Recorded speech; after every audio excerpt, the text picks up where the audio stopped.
यानंतर थेट नागपूरमध्ये जाऊयात। काँग्रेसचं या ठिकाणी आंदोलन सुरू आहे। नागपूरमध्ये काँग्रेसचं आंदोलन पाहायला मिळतंय।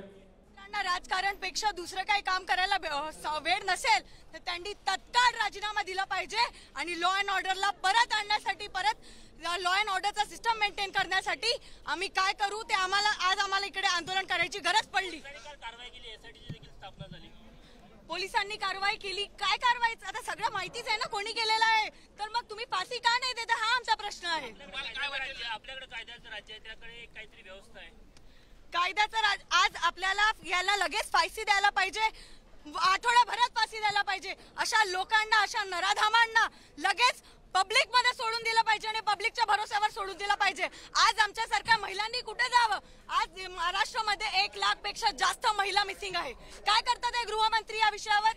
काही नाही करून राहिले। आज त्यांच्या स्वतःच्या शहरामध्ये 100 कोटीची एमडीची फॅक्टरी भेटते, ड्रगची फॅक्टरी भेटते। ड्रग इतका जास्त वाढून गेलेला आहे। हिट अँड रन सारखे इतके मोठे मोठे केसेस होतात, तरीही गृहमंत्री काही करत नाही, खाली बसून राहतात।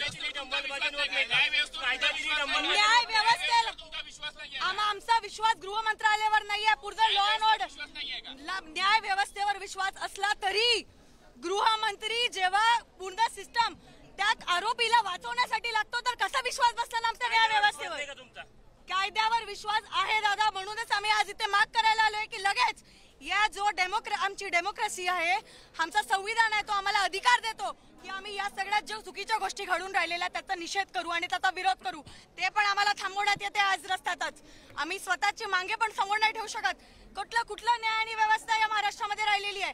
पूर्ण न्याय आणि व्यवस्थेचा सिस्टम कोलॅप्स झालेला आहे महाराष्ट्रामध्ये। तुम्हाला कोणाला निवेदन द्यायचं होतं की नेमकं काय करायचं होतं? निवेदन नाही, आज आम्ही इथे गृहमंत्र्याचा राजीनामा मागायला आलेलो आहे। गृहमंत्र्यांनी तत्काळ राजीनामा दिला पाहिजे आणि पूर्ण जे न्याय सिस्टम कोसळलेला आहे त्याची रिस्पॉन्सिबिलिटी घेतली पाहिजे।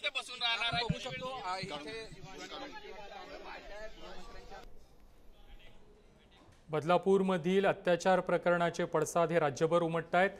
नागपूरमध्ये सध्या काँग्रेसच्या वतीने आंदोलन केलं जातंय। बदलापूरमधील घटनेच्या निषेधार्थ नागपूरमध्ये युवक काँग्रेसच्या वतीने आंदोलन केलं जातंय। गृहमंत्र्यांनी राजीनामा द्यावा अशा प्रकारची मागणी काँग्रेसकडून केली जाते। नागपूरमध्ये सध्या हे आंदोलन सुरू आहे।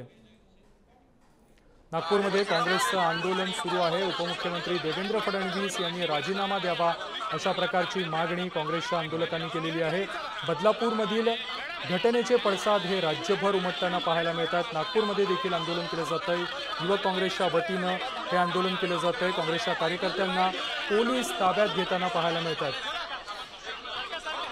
शिवानी वडेट्टीवार यांच्या नेतृत्वाखाली काँग्रेसचं हे आंदोलन नागपूरमध्ये सुरू आहे। युवक काँग्रेसच्या वतीने नागपूरमध्ये आंदोलन केलं जातंय। गृहमंत्री फडणवीसांनी राजीनामा द्यावा अशा प्रकारची मागणी या काँग्रेस कार्यकर्त्यांनी केलेली आहे।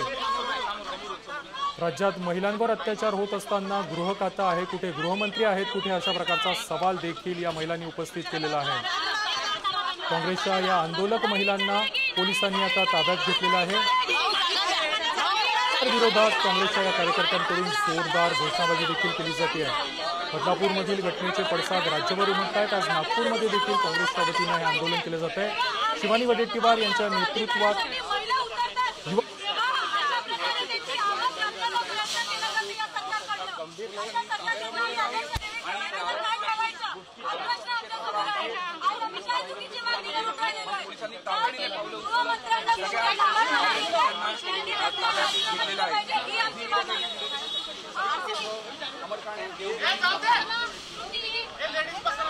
बदलापूर घटनेच्या निषेधार्थ युवक काँग्रेसच्या वतीने नागपूरमध्ये हे आंदोलन केलं जातंय। नागपूरमधील फडणवीसांच्या शासकीय निवासस्थानाबाहेर हे आंदोलन केलं जातंय। शिवानी वडेट्टीवार यांच्या नेतृत्वात युवक काँग्रेसच्या कार्यकर्त्यांनी हे आंदोलन केलेलं आहे। सरकारविरोधात जोरदार घोषणाबाजी देखील यावेळी करण्यात आलेली आहे।